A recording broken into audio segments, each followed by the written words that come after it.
consumir, que quer dizer criar todo tipo de conforto. A gente é mimado, a gente gosta de conforto. O mundo do mercado entendeu que a gente ama conforto e consumo conforto é controle.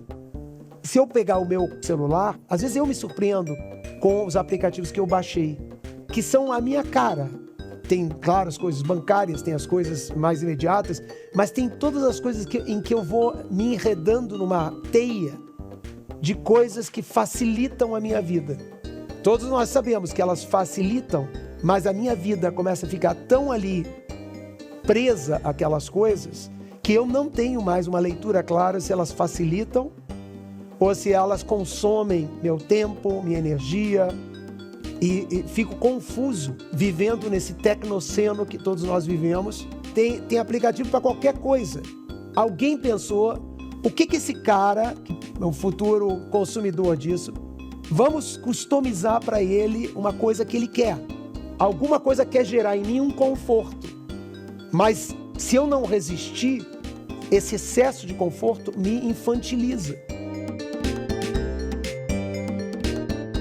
Oi, eu sou Elaine Jacobi, mestre e doutora em Antropologia do Consumo. E convidei um amigo, o Fábio Stabel, que é doutor em inovações, para uma conversa sobre consumo, internet, e-commerce. E para isso, nós vamos ao Blue Note. Elaine, é maravilhoso estar aqui com você. Eu também acho. Porque a gente pode falar o que a gente falou nesses 15 anos de amizade. Porque eu lembro, muitas vezes que eu vim para São Paulo, você estava sempre falando de um aplicativo, era um site, era bem naquele onda de startups. Sim. Né, que eles estavam entendendo o que era o consumidor. Eu te perguntava assim, Fábio, como é que eu transformo uma loja dentro de um celular? Ou dentro de um computador, de um site? E aí você vinha com algumas ideias mirabolantes, porque você frequenta a China há muito tempo, e você trazia cases interessantíssimos. E a gente faz aí um recorte de alguns insights que a gente viu acontecer na pandemia. O meu medo na pandemia era segregar pessoas entre aqueles que têm internet e aqueles que não têm internet. Porque tudo era pela internet. De repente, essas pessoas, que o pouco de internet que às vezes tinha, conseguiu se organizar em dar seus pulos, os seus corres, de uma forma geniosa, trabalhando sharing economy, ou seja, quem não tem empresta e empresta dados. E quem não tem o celular quebrou, usa aqui o meu.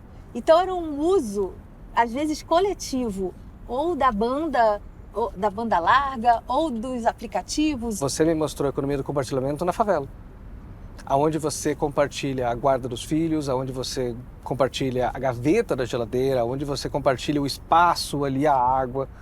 E isso era muito diferente da visão do Vale do Silício, que nunca foi compartilhamento. Era uma economia de contratos. Exatamente. Eu vou gerenciar mini contratos e várias pessoas com contratos, eu tenho um modelo de negócio. Tanto é que a gente parou de usar o termo economia do compartilhamento, né? Porque ninguém estava compartilhando nada. Mas se fosse na favela, eles iam ver que sim, é possível. E essa Covid que você fala, ela é essa experiência de brasileiro, de perrengue, de favela, compartilhando coisas. Eu lembro que, curioso, porque eu cheguei lá porque eu já tinha tido uma experiência com pessoas que compartilhavam energia elétrica, de um jeito informal, né? Que a concessionária entende como e fala como gato de energia, né? Mas aí quando eu cheguei na favela, tudo era gato. Era tudo gato, era tudo empréstimo, era tudo uma divisão. Usavam o Facebook um dos outros, usavam o WhatsApp um dos outros, quem tem, quem não tem. Criavam-se ilhas, grupos, redes sociais de assistência mútua. E é curioso porque eu lembro de uma situação que o Ronaldo Lemos foi até o interior de um lugar na China onde há a produção de chá. Sim. E aí ele mostrou de como que o Alibaba entendeu que aquelas pessoas eram analfabetas, pegaram pessoas que eram alfabetizadas da própria comunidade ou da família, ensinava a mexer na maquininha. Tinha um postinho que você podia ir. Um postinho, como uma lan house, um postinho. E aí, se eu quisesse o chá daquela determinada família ou região, eu tinha acesso direto através do Alibaba. E essa pessoa que começou a aprender o digital, ela virou o influencer rural. Isso aí. Porque a China é um dos únicos países que conseguiu fazer pessoas quererem sair da cidade para o campo. Porque fazia um marketplace tão perto, né? Você tirava o mel e você anunciava, tinha logística, você vendia, que essa pessoa que mal sabia usar a internet, daqui a pouco ela estava sendo influencer. E fazendo um micronegócio na sua região e ficando na terra. E isso eu só vi acontecer na China. O fato de ser da China não significa que é pirata. Não significa que é cópia. Eu tenho marcas que eu compro como se fosse a Oscar da China. Recentemente a gente viu, né, os vídeos da China de como o luxo é feito. Opa! A hora que Made in China deixar de significar que é segunda mão e Made in China ser Made in Vale do Silício, a hora que eles conseguirem esse público, o luxo vai vir de lá. Porque eles têm o mercado, eles têm a demanda, eles têm o produto, eles têm a manufatura, eles têm uma capacidade enorme. O que eles não têm é a fama. A fama. Mas você vê que com essa Shein e outros marketplaces, começam a chegar marcas, carros chineses começam a chegar. Isso vai alterando o mercado pouco a pouco. E a internet facilita com que essa informação chegue. Tem um algoritmo que entrega ali? Tem. O algoritmo quer alguma coisa. Ou ele quer ganhar mais dinheiro, ou ele quer entregar mais rápido, ou ele quer conhecer você melhor. O algoritmo ele quer alguma coisa, ele é uma instituição. Mas a verdade que a gente está vendo, eu gosto de falar que a economia deveria ser, pelo menos, como um coral. Imagina que você está na Austrália mergulhando, aquele filme de Nemo, anêmonas e tudo mais. Isso é um ecossistema rico, porque você tem diferentes tamanhos, diferentes simbioses, diferentes tudo. Aqui nessa cidade é assim também. Só que se você concentra muito em cima, você acaba matando os pequenos. Então o que a internet conseguiu fazer foi de fortalecer, tornar possível que esse ambiente de coral ele fosse rico. É daí que veio o dono influenciador. Ele não tem sentido se só tivesse televisão. Mas ele faz todo sentido e uma simbiose com alguma outra coisa no mundo da internet. E é curioso porque tem toda uma estética. E quando eu vejo, às vezes, alguns vídeos de pessoas de decoração, eu falo, nossa, comprou tudo na Shopee. Porque se você começa a olhar muito, tanto para as propagandas, tanto para as dicas de compra, e aí eu vejo, comprou na Shopee. Era IKEA e Tok-Stock.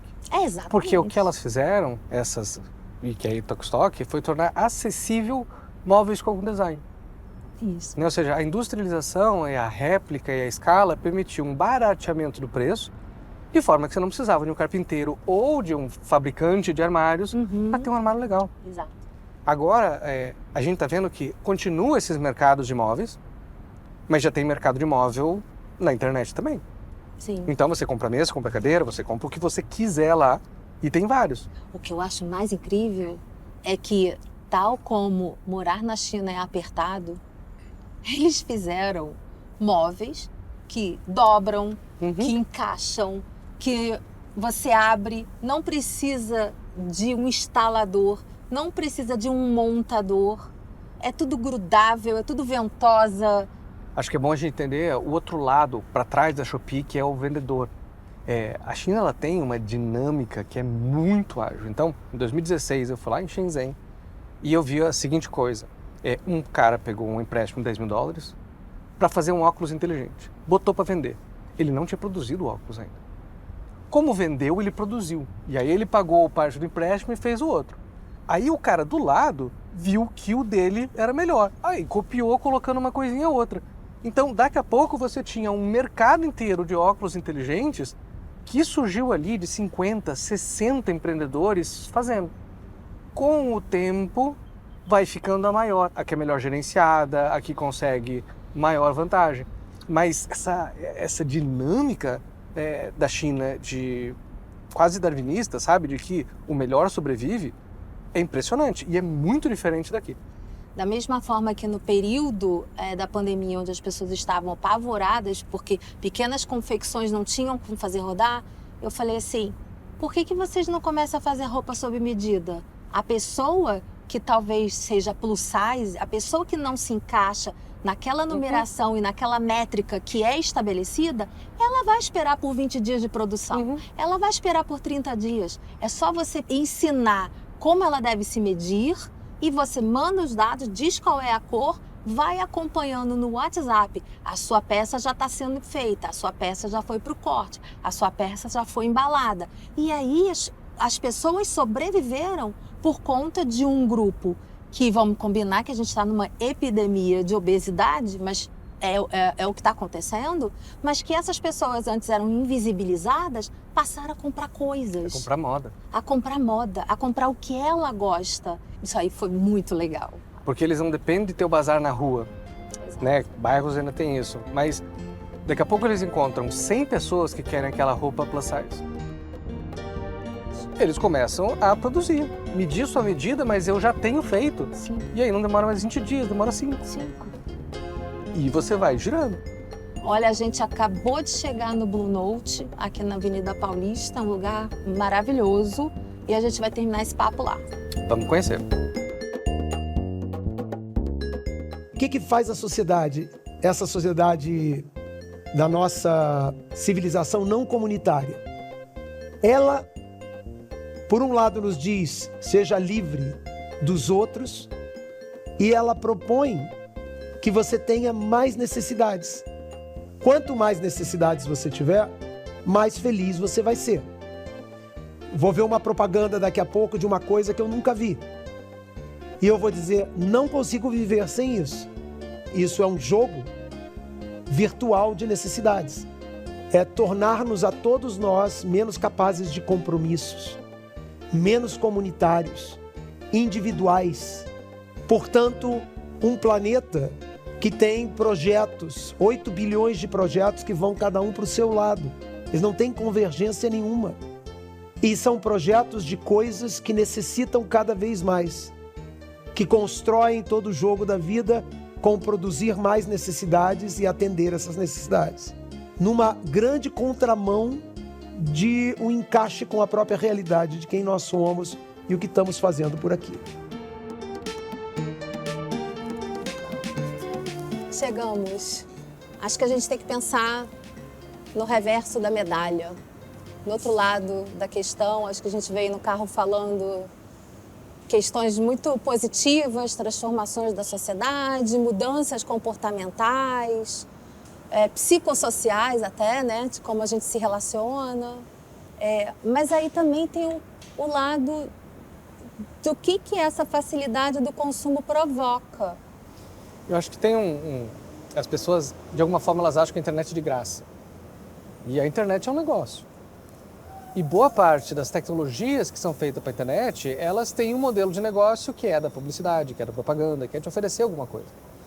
Então, quanto mais consumo tiver na internet, mais esse modelo de negócio se incentiva a fazer mais. Então, não há nenhum incentivo para as empresas fazerem consumo consciente. Porque elas estão preocupadas com o concorrente, que está fazendo 2 vezes melhor o algoritmo para chegar a outra coisa. E aquela marca não quer anunciar com eles, quer anunciar com outro. Então, eles estão pensando no modelo de negócio deles. A gente pensou numa regulação para a internet, o Brasil é absolutamente inovador nisso, porque 10 anos atrás a gente pensou para a internet uma lei. A gente conseguiu ver o que era a internet, uma rede de computadores. Ao longo desses 10 anos foi mudando muita coisa. E olhando para trás, naqueles 10 anos, a gente era muito otimista. A internet ia liberar todo mundo ia ser autor, todo mundo ia aparecer. Creative Commons. E a gente esqueceu que tem esse mundo real. E eu acho que hoje a gente olha a internet e pensa igual cidade. Tem coisa na cidade que é muito boa, tem coisa na cidade que é muito ruim, desigual.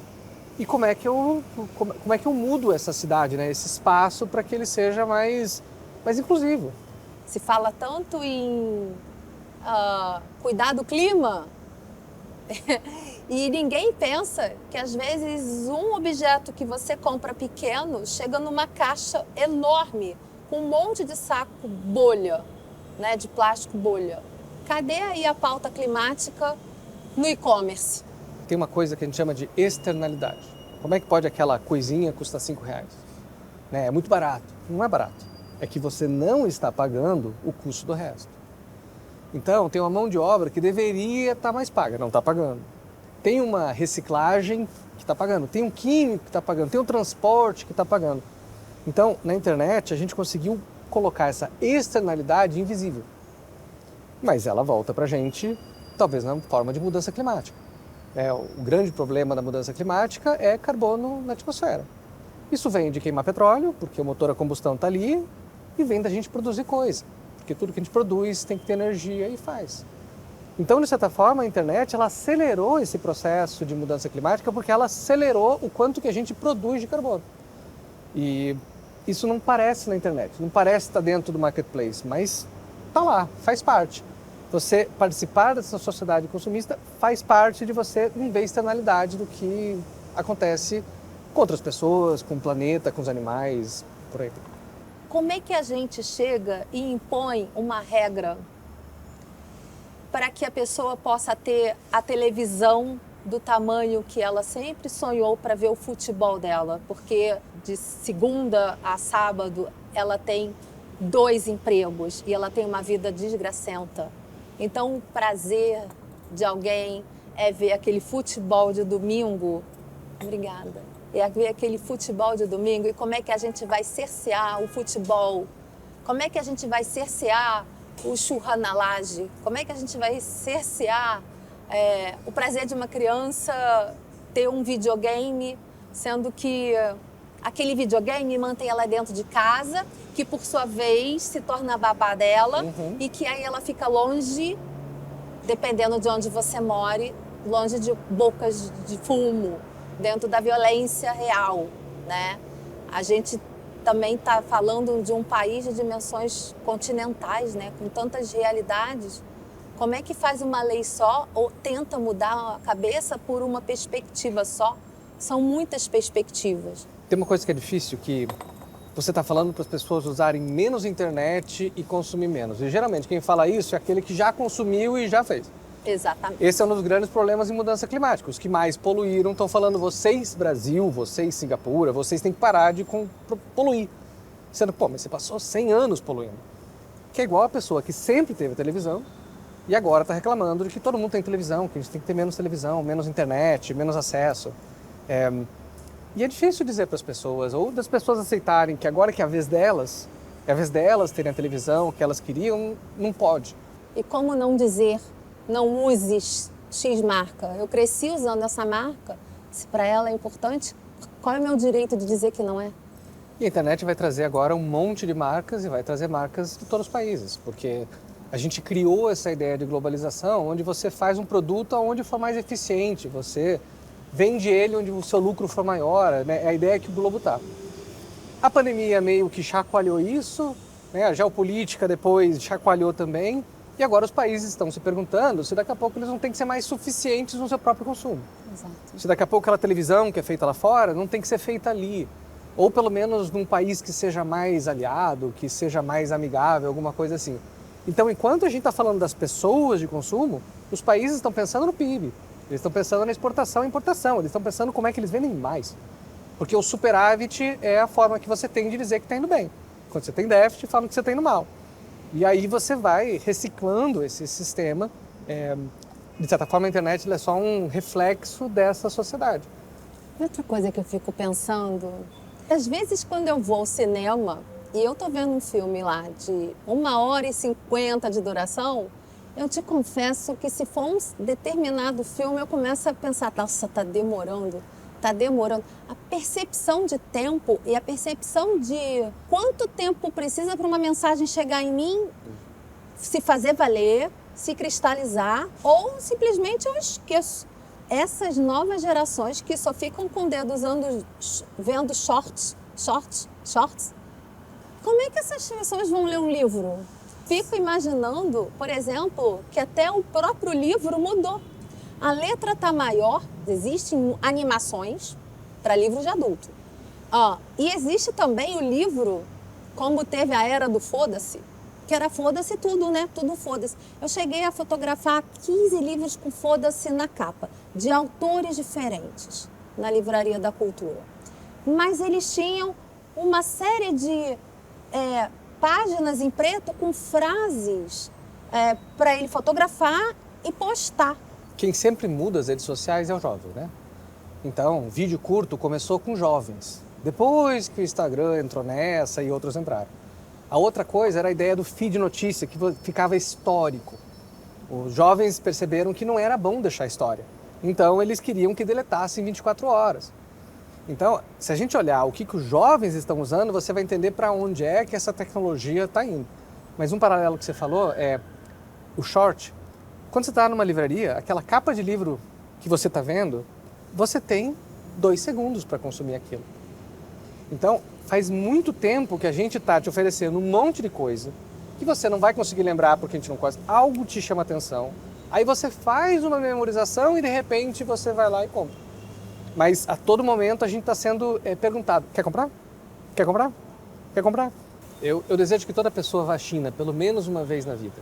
Ou pelo menos que assista um vídeo de 5 minutos de uma cidade chinesa. Porque você vai ficar impressionado. A China é mais de 1 bilhão de pessoas. Sim. E eles tiraram, nesses 20, 30 anos, 60% da linha da pobreza. Nenhum outro país fez isso. Então, é uma sociedade com muito acesso a muita coisa. Mas a velocidade com que tudo muda lá é enorme. Então, um dos aplicativos decidiu fazer uma moeda. Você usava, eu te dava uma moeda virtual. O Banco Central teve que regular, porque aquela moeda estava, como o Bitcoin, estava desestabilizando toda a economia, porque criou-se um plano B ali de compra e venda.